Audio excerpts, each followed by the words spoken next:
नमस्कार, कैसे हैं आप सभी ने कक्षा 12 में अध्याय 8 में भाग 3 पढ़ लिया। भाग 3 में आपने मलेरिया के बारे में पढ़ा। मलेरिया रोग क्या होता है, किसके द्वारा होता है, इसके बारे में आपने जाना।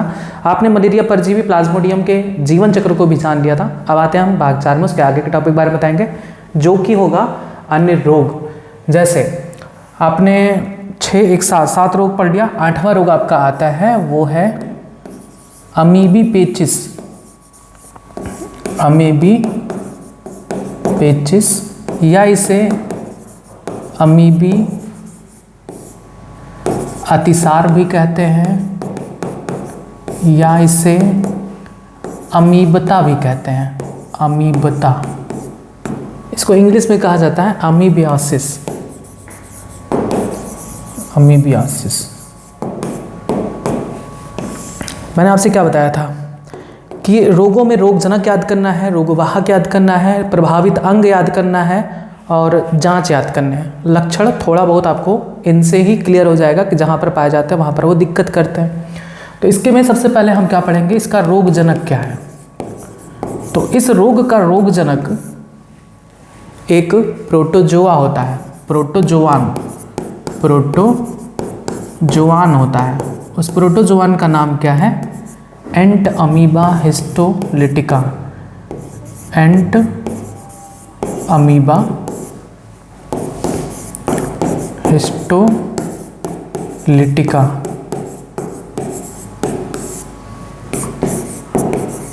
एंट अमीबा हिस्टोलिटिका। देखिए, ये भी एक प्रकार का अमीबा ही है, लेकिन ये अमीबा की एक प्रजाति है जो मनुष्य में अमीबता नामक रोग उत्पन्न करती है। अब ये कौन से अंग को प्रभावित करती है, मनुष्य के शरीर के किस अंग को प्रभावित करती है। तो प्रभावित अंग में आता है बड़ी आंत, यानी लार्ज इंटेस्टाइन को प्रभावित करती हैं, बड़ी आंत को। वहीं पर ये रहती हैं, खाना पीना भोजन मिलता ही रहता है।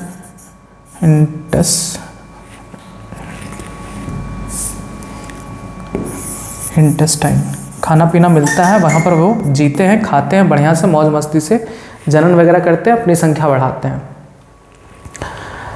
अच्छा, ये भी पूछा जा सकता है कि इनका कौन सा रूप, एंट अमीबा का कौन सा रूप संक्रामक होता है।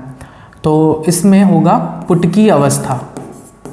इसका भी पुटकीय अवस्था यानी सिस्टिक रूप, सिस्ट फॉर्म क्या होता है, रोग उत्पन्न करता है। तो आपने जाना कि अमीबता रोग में यानी एंट अमीबा हिस्टोलिटिका में कौन सा अंग प्रभावित होता है, बड़ी आंत। ये बड़ी आंत में रहते हैं, खाते हैं, पीते हैं, बड़ी आंत के दीवार को क्षतिग्रस्त करते हैं, यानी आंत में घाव पैदा कर देते हैं। अल्सर हो जाता है आंत में, तो घाव हो जाएगा तो ब्लड वगैरह निकलेगा और म्यूकस वगैरह ज़्यादा निकलेगा। तो इसकी वजह से जो इस रोग से पीड़ित व्यक्ति होते हैं, जब मल त्याग करते हैं तो उनके मल में रक्त का थक्का निकलता है। इस रोग का मुख्य लक्षण है, रक्त का थक्का निकलेगा, म्यूकस निकलेगा मल के साथ साथ। आए समझ में? तो ये इस रोग की निशानी है, पहचान है।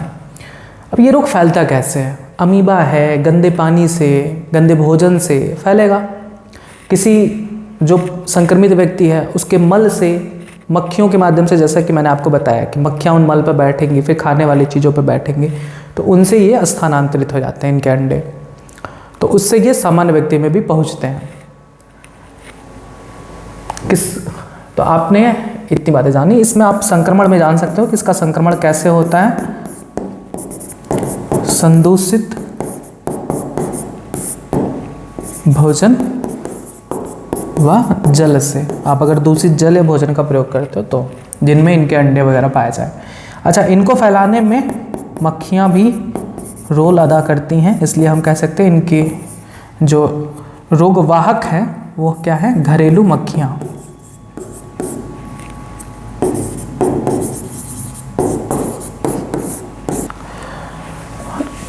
इस रोग का लक्षण क्या है? इस रोग का लक्षण है कब्ज हो जाएगा, खाना पचेगा नहीं सही से, कब्ज रहेगा। साथ ही साथ जो मल होगा अत्यधिक श्लेष्म युक्त यानी म्यूकस युक्त होगा, अत्यधिक म्यूकस वाला यानी अत्यधिक श्लेष्म युक्त होगा। दूसरा रक्त युक्त भी होगा, रक्त के थक्के वाला होगा, इसके मल में रक्त का थक्का भी दिखाई देगा। साथ ही साथ पेट दर्द बना रहेगा और ऐंठन होगा, पेट में ऐंठन होगा। ये इस रोग के मुख्य लक्षण है। तो याद करिए, अमीबता या अमीबी पेचिस किसके कारण होता है? प्रोटोजोआन के कारण होता है, बैक्टीरिया वायरस की वजह से नहीं। प्रोटोजोआ का नाम क्या है? Entamoeba histolytica. इससे भी क्वेश्चन बहुत पूछे जाते हैं। पुटकी अवस्था इनकी जो होती है वो संक्रामक होती है। ये किस अंग को प्रभावित करते हैं? ये क्वेश्चन भी बहुत पूछा जाता है रोगों में कि कौन सा अंग प्रभावित होता है किस रोग में। तो इसमें बड़ी आंत प्रभावित होता है। ये आंत में रहते हैं, खाते पीते हैं, घाव कर देते हैं, जिससे रक्त का थक्का बनता है, म्यूकस रिलीज होता है जो मल त्याग के साथ बाहर आता है। और इनके मल पर मक्खियाँ बैठती हैं, मक्खियाँ उन मल से उड़ती हैं, खाने पीने वाले सामानों पर पहुंचती हैं, जिससे इनके अंडे उन खाने पीने वाले सामानों पर पहुंचते हैं, जिन्हें सामान्य व्यक्ति जब खाता है तो इनके अंडे उस सामान्य व्यक्ति में चला जाता है, जिससे वो भी संक्रमित हो जाता है। घरेलू मक्खियाँ इस रोग के मुख्य वाहक होती हैं। इस रोग का मुख्य लक्षण क्या है? कब्ज, मल, पेट दर्द, ऐंठना आदि। सभी के रोग जनक का नाम याद होना चाहिए। मैं आपसे सबसे पूछूंगा, जितने भी रोग जब खत्म हो जाएगा तो मैं सबसे पूछूंगा, टेस्ट लूँगा पूरा। नेक्स्ट देखिए अगला रोग, 8 रोग पढ़ लिया। 9वां एस्केरियोसिस। एस्केरियोसिस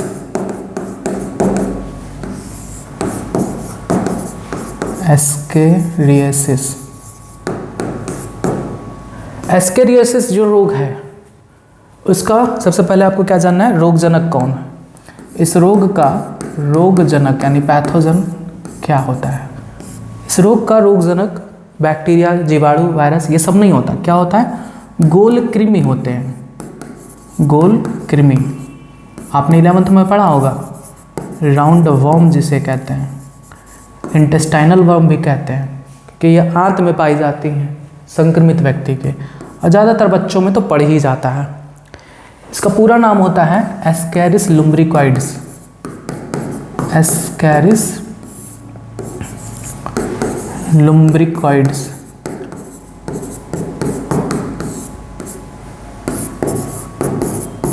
याद करिए, एस्केरिस लुम्ब्रिकॉइड्स।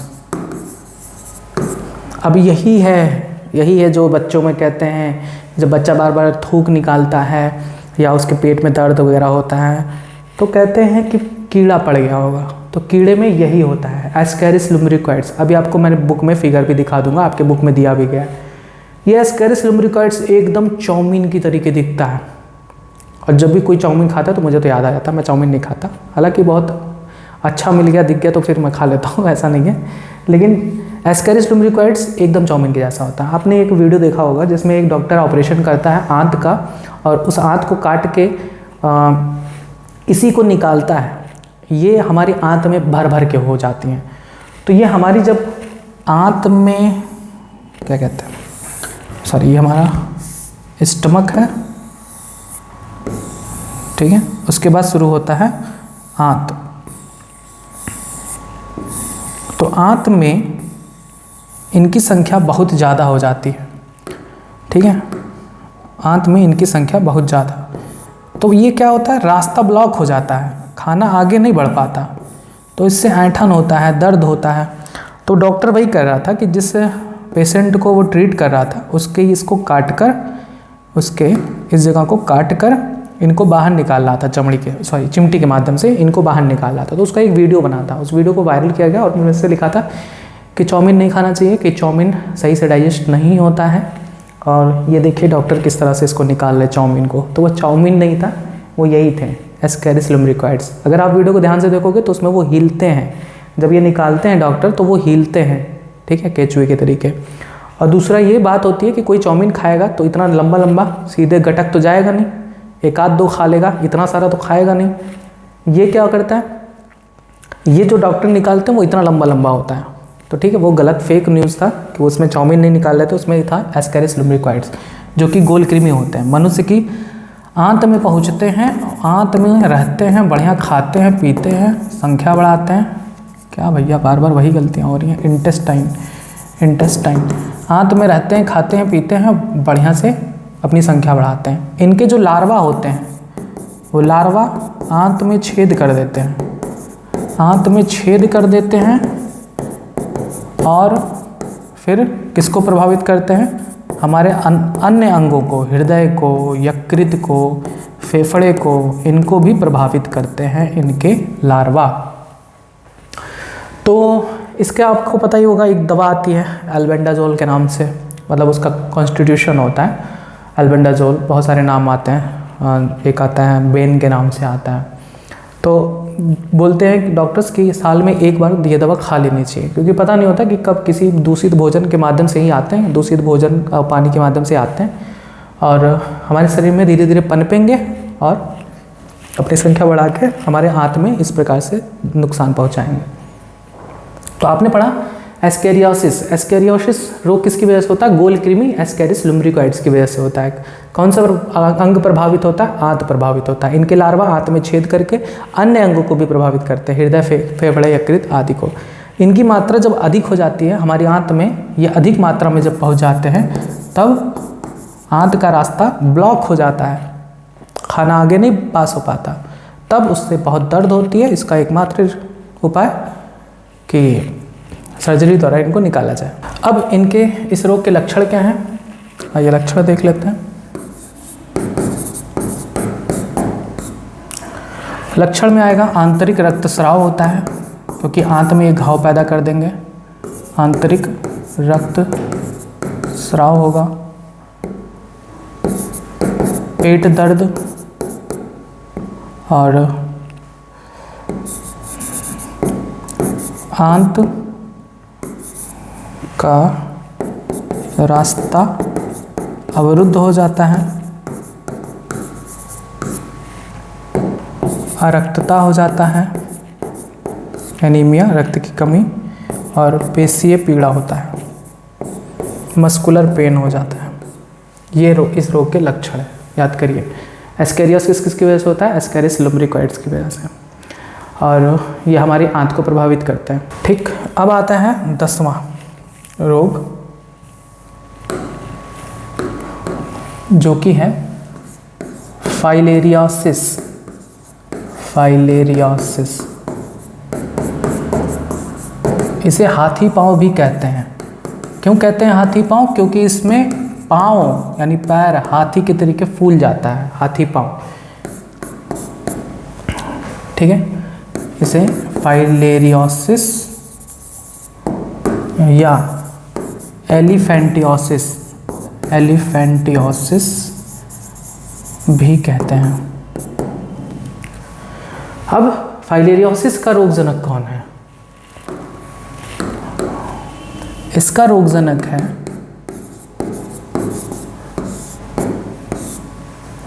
कृमि, यानी इसका भी रोगजनक क्या है? वर्म। कौन से? 2। एक होता है वुचेरेरिया, वुचेरेरिया बैनक्राफ्टी, बैनक्राफ्टी मोस्ट इम्पॉर्टेंट, ये बार बार पूछा गया है। वुचेरेरिया, वुचेरेरिया बैनक्राफ्टी, ठीक है। और दूसरा वर्म वुचेरेरिया मैलाई,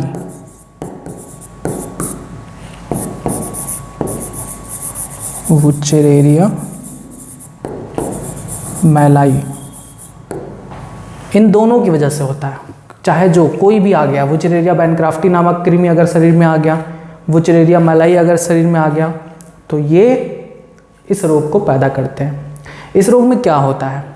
इस रोग में ये ज़्यादातर पुरुषों में होता है, यह रोग ज़्यादातर पुरुष में होता है, ठीक, महिलाओं में बहुत कम होता है। इस रोग में पुरुषों का जो पैर है, निचला पैर, वो फूलकर हाथी की नुमा हो जाता है। ऐसे लोगों को कहीं ना कहीं आपने देखा जरूर होगा। और ये फैलता किसकी वजह से? इस रोग का रोगजनक तो आपने जान लिया, रोगवाहक होता है इसका मादा क्यूलेक्स, रोगवाहक मच्छर है जिसका नाम है मादा क्यूलेक्स मच्छर, ठीक है, फीमेल क्यूलेक्स मॉस्किटो, ठीक है। मादा क्यूलेक्स मच्छर इस रोग की वाहक होती हैं, तो इसलिए मच्छरों से बचना चाहिए, मच्छरों के काटने से बचना चाहिए। मादा फीमेल्स थोड़ा ज़्यादा रोग फैलाने में आगे होती हैं, कह सकते हैं कि ख़त्म करने के लिए यही होती हैं मादा ही, अब उसमें चाहे ह्यूमन बीइंग हो या कोई मच्छर हो। तो ठीक है, आपने देखा कि फाइलेरियासिस या हाथी पाँव किसकी वजह से होता है? कृमि। कौन सा कृमि है? वुचरेरिया। देखिए इसको वुक हेरेरिया भी पढ़ते हैं, वुक हेरेरिया भी पढ़ते हैं, लेकिन मैं कहता हूँ कि वुचरेरिया भी पढ़िए, ये शब्द ज़्यादा सही है। वुचरेरिया बैनक्राफ्टी, वुचरेरिया मैलाई, इन दोनों कृमियों की वजह से ये रोग होता है। अब इस रोग के लक्षण क्या है? लक्षण, इस रोग में जो निचला पाद है यानी लोअर लिम्ब यानी निचला पैर,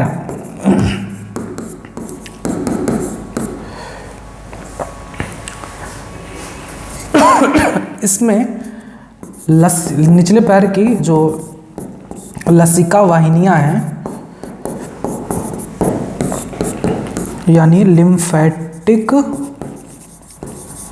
वेसल्स, वो क्या हो जाती हैं? सूज जाती हैं, सूजन आ जाता है, जिसकी वजह से पैर फूल जाता है। और ये सूजन होता भी कैसे है? तो ये भी याद कर लीजिए, पूछा जा सकता है, मोस्ट इम्पॉर्टेंट है कि लसिका वाहिनियों की एंडोथेलियम कोशिकाएं विभाजित होकर दीवारों को मोटा कर देती हैं, दीवारों को मोटा कर देती हैं।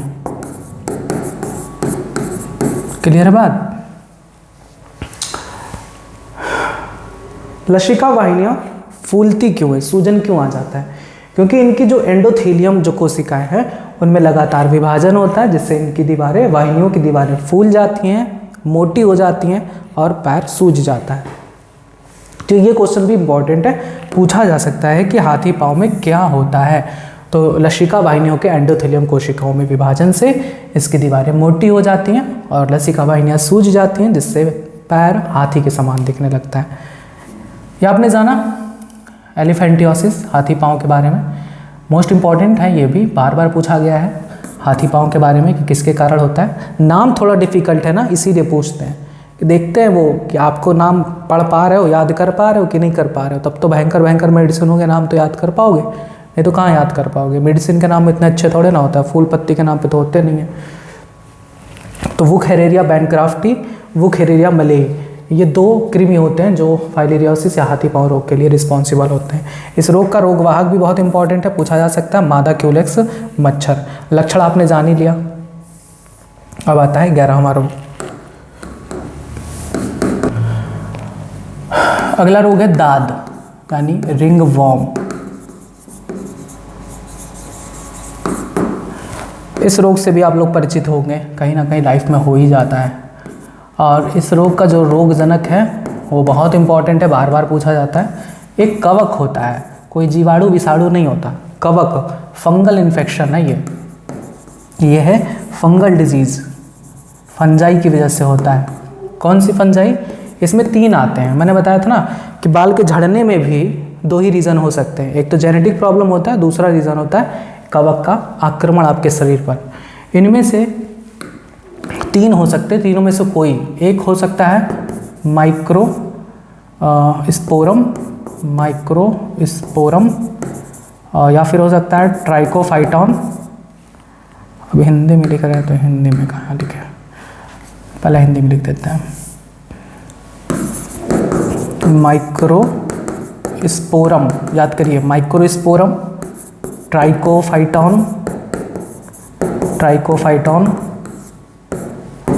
एपिडर्मोफाइटॉन,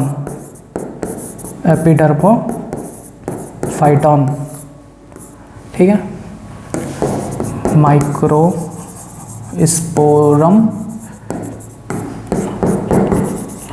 ट्राइकोफाइटॉन और एपिडर्मोफाइटॉन।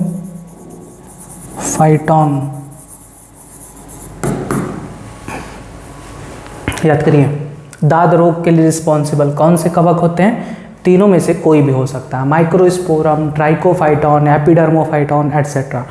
अब दाद से तो आप परिचित होंगे ही। होता क्या है कि दाद में लाल लाल गोले बन जाते हैं ऐसे, ठीक है, शरीर पर रिंग वॉर्म, इसीलिए इसको रिंग वॉर्म कहते हैं। शरीर पर गोल गोल निशान पड़ने लगता है और ईचिंग बहुत होती है, खुजली बहुत होती है। ये स्किन पर, त्वचा पर, नाखूनों में, बाल की स्कैल्प पर पाए जा सकते हैं, संक्रमण अपना पैदा कर सकते हैं, ठीक। ये इस रोग का लक्षण होता है। इस रोग का लक्षण क्या है? त्वचा, नाखून पर चकत्ते पड़ जाते हैं गोल गोल और खुजली होती है, ये सारी चीज़ें।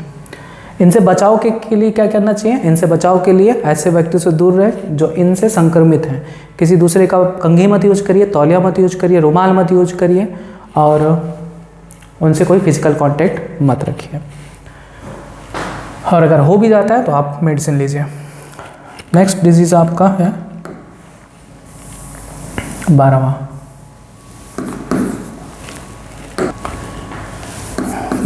है डेंगू, या इसे हड्डी तोड़ बुखार भी कहते हैं।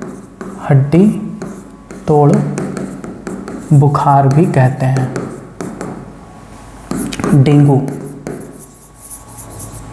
सबसे पहले इसका रोगजनक कौन है? कौन ये रोग उत्पन्न करता है? तो रोगजनक जो है वो है वायरस। रोगजनक इसका क्या है? वायरस, विषाणु। कौन सा वायरस? आर्बो वायरस या फ्लैवी वायरस? आर्बो वायरस या फ्लैवी वायरस इस रोग का रोगजनक है। याद करिए, आर्बो वायरस, फ्लैवी वायरस। इस रोग को फैलाने में कौन मदद करता है? तो इस रोग का जो रोग वाहक होता है वो होता है मच्छर। कौन? मादा एडीज एजिप्टी, मादा Aedes aegypti, female Aedes aegypti.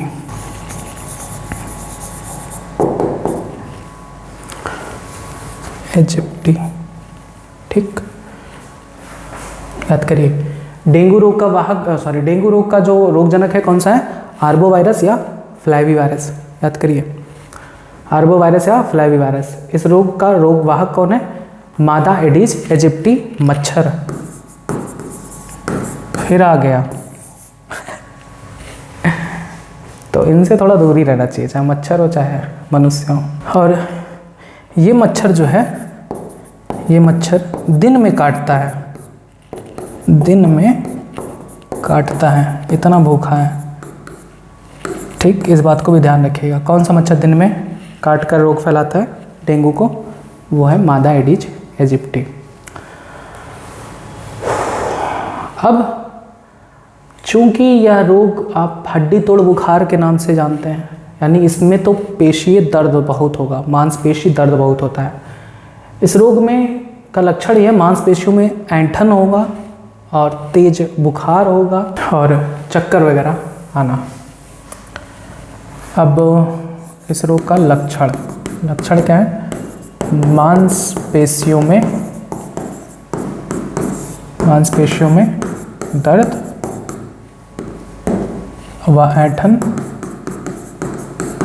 और सिर दर्द, बुखार और चक्कर आना, भूख न लगना आदि।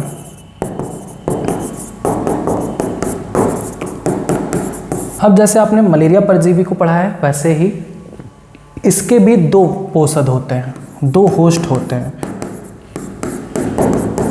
इसमें से आपने देखा ना, ये लाइफ साइकिल 2 चक्र में पूरा करता है। एक तो मनुष्य में और दूसरा मादा एडीज मच्छर में। ठीक, तो मनुष्य इसका प्राथमिक पोषक है। इसका भी प्राथमिक पोषक कौन है? जैसे मलेरिया परजीवी प्लाज्मोडियम का प्राथमिक पोषक कौन था? मनुष्य। वैसे डेंगू का भी जो फ्लावी वायरस या अर्बो वायरस है, वो मनुष्य प्राथमिक पोषक उसका होता है, और द्वितीयक पोषक होता है मच्छर। अब इसमें भी वही सारी बचाव करना है, मच्छर से आपको बचना है काटने से। तो आप घर में ऑल आउट वगैरह प्रयोग करिए, अगरबत्ती प्रयोग करिए, और स्किन पर आप वैसे क्रीम लगा के चलिए जो मच्छरों को दूर भगाता हो। मच्छरदानी का प्रयोग करिए सोते समय।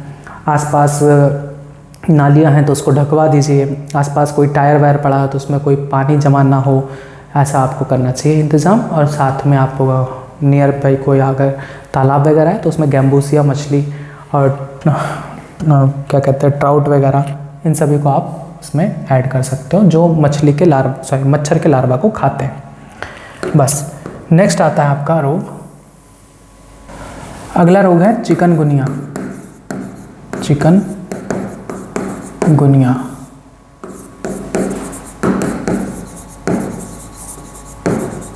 अब चिकन का मतलब ये नहीं कि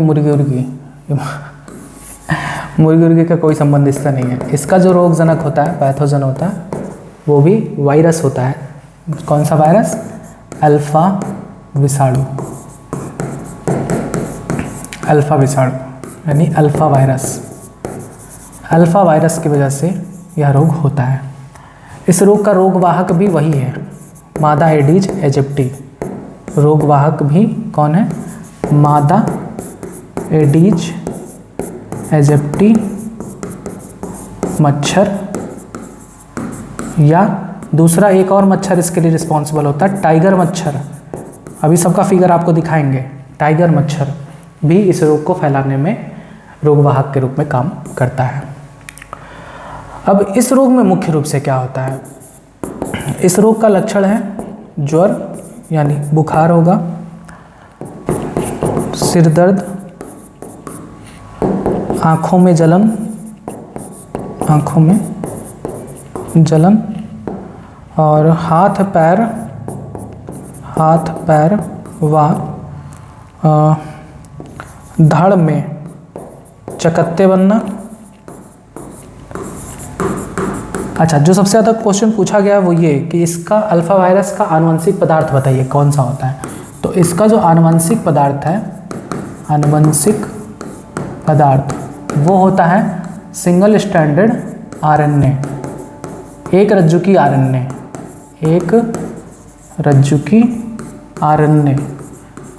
सिंगल स्ट्रैंडेड आरएनए होता है। ठीक है, क्लियर है बात? याद करिए, चिकनगुनिया किसके कारण फैलता है? अल्फा वायरस की वजह से। अल्फा वायरस की वजह से होता है। अल्फा वायरस का आनुवंशिक पदार्थ क्या होता है? Single stranded RNA. कौन सा मच्छर इसको फैलाने में काम करता है? मादा एडीज एजिप्टी और टाइगर मच्छर। ठीक है, लक्षण क्या है? ज्वर, सिर दर्द, आंखों में जलन, हाथ पैर व धड़ में चकत्ते बनना। अब इस रोग से बचाव के लिए भी क्या करना है? वही सारी चीज़ें, मच्छर के काटने से बचना है, जो आपको सारी चीज़ें बताई गई है मच्छरों से कैसे बचना है। बस ये था आपका, अभी इतने रोग के बारे में बताया जाएगा। आगे आपको स्वाइन फ्लू और कोविड-19 कोरोना वायरस के वगैरह में बताया जाएगा नेक्स्ट पार्ट में।